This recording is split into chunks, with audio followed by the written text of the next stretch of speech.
For the first time, I did not know which is me and which is not me. The equation of time and space was suddenly not applicable for me, it was one majestic chaos.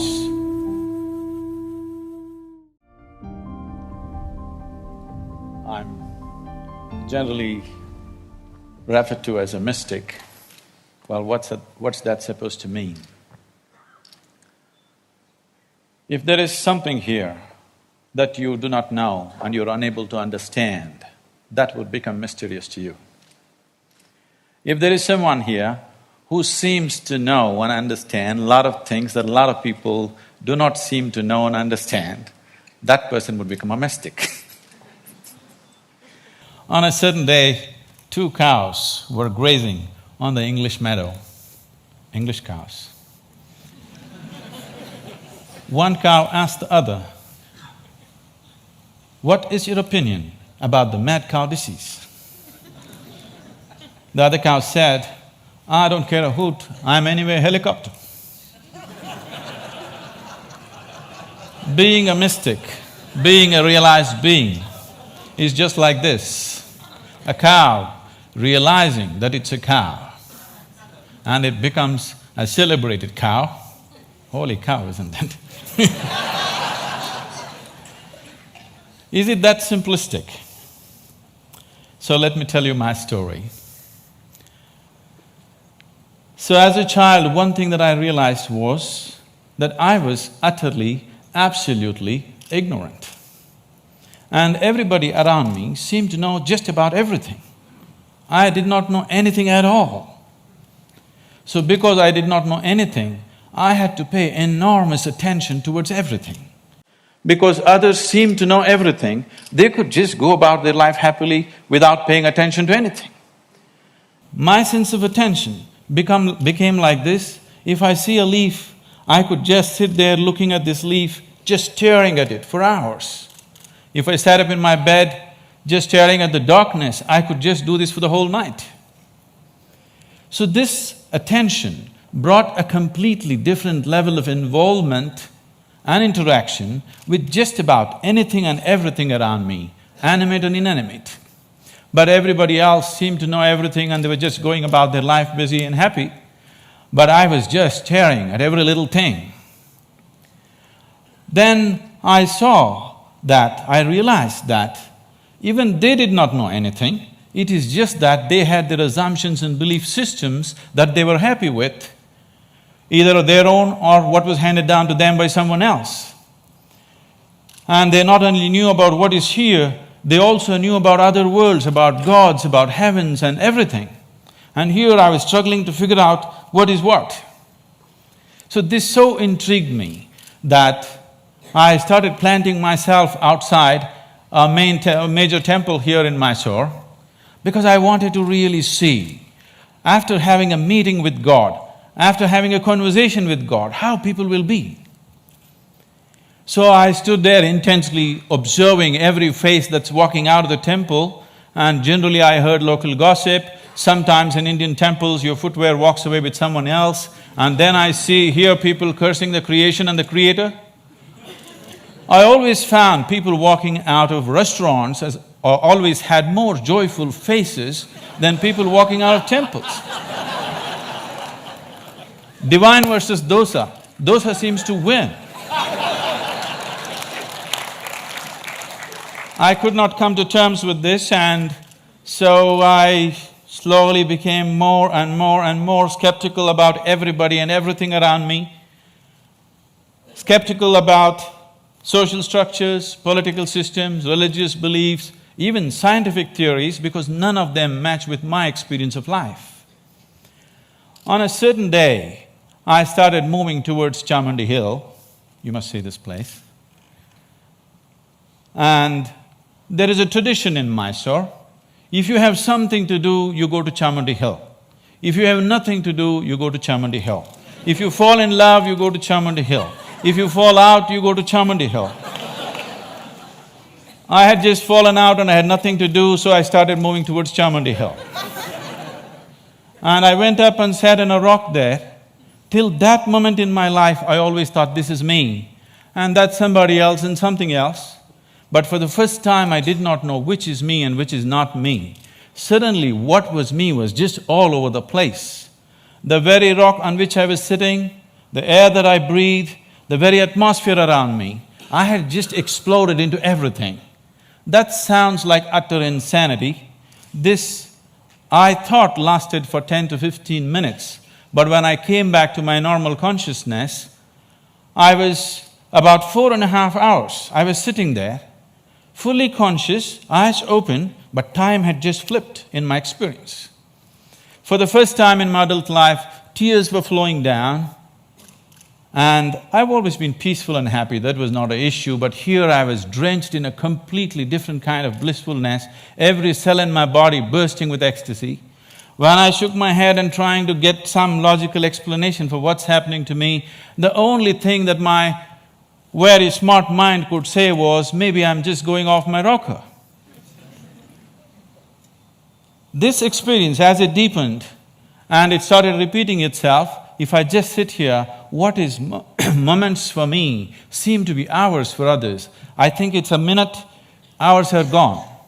On a certain day, I happened to be sitting in a certain place.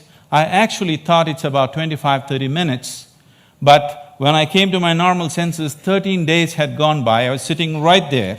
India being what it is, a whole crowd had gathered, garlands around my neck, people touching my feet, somebody wants to know what will happen to his business, somebody wants to know when his daughter will get married. All the things that I hated were just happening around me. And I had to move away from this place just to avoid this crowd around me. And as this experience deepened into me, one thing that happened to me was everything that I believed was me suddenly was not me. This was always me. And suddenly I found this is just an accumulation of food that I've eaten. What I accumulate can be mine but can never be me. This was just a huge heap of impressions in my mind. And this body and mind, not being me but just being mine, a distance arose between me and my body, between me and my mind. This also facilitated a certain experience within me, that suddenly the equation of time and space was suddenly not applicable for me. I was seeing that what is here is there, what is there is here, past, present and future got mixed up. It was one majestic chaos, but utterly beautiful. So my skeptical mind, not able to come to terms with it, started conducting experiments. These experiments are too weird to talk about and the results too fairy tale-ish for anybody to believe. But one thing that I arrived at was that existence is not human-centric. And all human experience is self-made. Most people believe that their experiences are molded by what situations in which they exist, but all human experience is 100% self-created from within. I think today a lot of science is beginning to agree with that. And having realized that, if all experience is created from within, if the basis of your experience is within you, the seat of your experience is within you as it is, what kind of experience of life would you want to have? For yourself, I'm sure you want it to be at most pleasantness, whatever you may be doing. What you want for your neighbor may be debatable, but what you want for yourself, definitely you want utmost pleasantness. As I realized the basis of my experience is within me, I shifted from staring at things to sitting with my eyes closed. This was a dimensional shift in my life, from staring to sitting with my eyes closed. I got so fascinated with this human mechanism, I wouldn't want to open my eyes. For days on end, I'm just keeping my eyes closed, wanting to see everything about this one.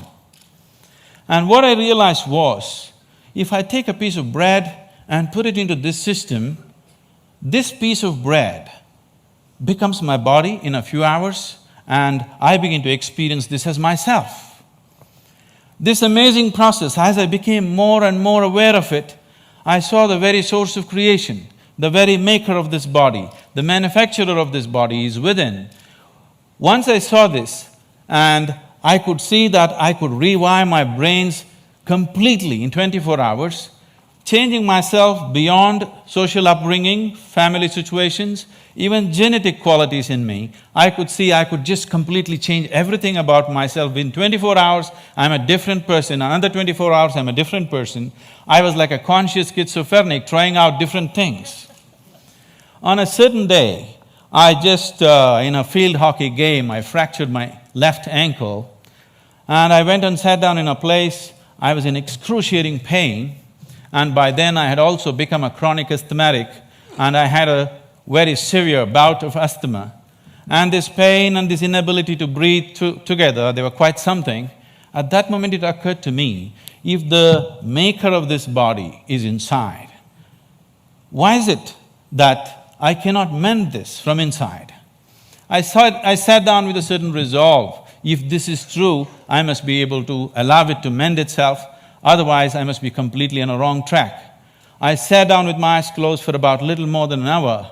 When I came out, my asthma left me, never to come back again. And above all, my fractured leg was perfectly okay in little more than an hour's time. Armed with this experience, I started creating methods and systems through which every human being could access that intelligence and that capability within the system which can make a piece of bread into a human being. This intelligence and this competence within the human system, which is not just about thought process, exists in every human being, but unfortunately remains untapped. And I went about creating systems that people could make use of today, these technologies for inner well-being, these methods to engineer your interiority the way you want it. Millions of people are making use of it, enjoying the benefits of that, but the essential part of this is that there is such a high level of intelligence and competence on every millimeter of the body, every point of the body, not just in the thought process. This is completely untapped by human societies. There are ways to do this, and as I went into this process, what I saw was, what is it that determines what is me and what is not me? I am capable of taking a piece of bread and making it into myself. If I look at this body, it is just a piece of this planet that I have borrowed, but why is this separate and this is separate? Then I found that it is just the boundaries of sensation which determines what is me and what is not me. Here there is sensation, so this is me. There seems I don't feel the sensation, so that's not me. As I looked at this boundaries of sensation very, very closely from within myself, this was a phase of my life where most of the time I remained with my eyes closed. I realized that the boundaries of sensation can either be stretched, expanded, or even made smaller than what it is right now. You can sit here and not feel anything that's happening here right now. This happens in sleep to some extent. Or you can sit here and extend your boundaries of your sensation for this whole hall. And anything that is within the boundaries of your sensation, you will always experience as myself. There is a glass of water here, and this is not me, that's very clear. But if you drink it, you just included it into the boundaries of your sensation, and that becomes you. So if you throw the boundary of your sensation out in an expanded form, you can sit here and experience everybody in this hall as yourself. You can stretch it further, experience the very cosmic scape like you experience your own body. This sense of inclusiveness, if it comes into you, when this came into me, I suddenly realized that to be loving is not somebody's teaching. To be compassionate is not an idea. To be in empathy is not some esoteric principle. This is the way a human being is made. If only he does not constipate his consciousness with limited identifications with things that he is not. If you do not identify with anything that you have accumulated over a period of time, including your body and mind, every human being is capable of this. When it comes to external situations, each one of us are differently capable. But when it comes to inner situations, every one of us is equally capable. No human being is better endowed than the other when it comes to the inner realm. It's only in the external situations that we are all differently capable. If this inclusiveness enters human life, if you can sit here and experience people around you as yourself, I don't think I have to teach you to be good. I don't think I have to teach you to love. I don't think I have to teach you to care. because caring for this one is very, very natural. This is ingrained within the very nature of the existence. This inclusiveness definitely has to touch humanity, so this became my life, my work and my endeavor to develop methods so that people can experience this inclusiveness. If this inclusiveness is experienced by humanity, particularly by the leadership, people who wield power and different aspects of responsibility in the world, definitely we could find solutions for everything, because today, we as a generation of people, this is very significant, for the first time, we are capable of addressing every human problem on this planet of nourishment, health, education, ecology, you name it, we can address it all. We have the necessary resource, capability and technology for the very first time. But are we going to do it simply depends upon how inclusive is our experience of life. If you stand here and you experience this planet as yourself, I don't think I have to tell you, take care of it. Every human being would do his best. When we do not have this inclusiveness, what we could do, we will not do. In our lives, if we do not do what we cannot do, that is not a problem. But if we do not do what we can do, we are a disaster. My hope and my work is just to see that we as a generation of people do not become that kind of a disaster, that what we can do, we will definitely do.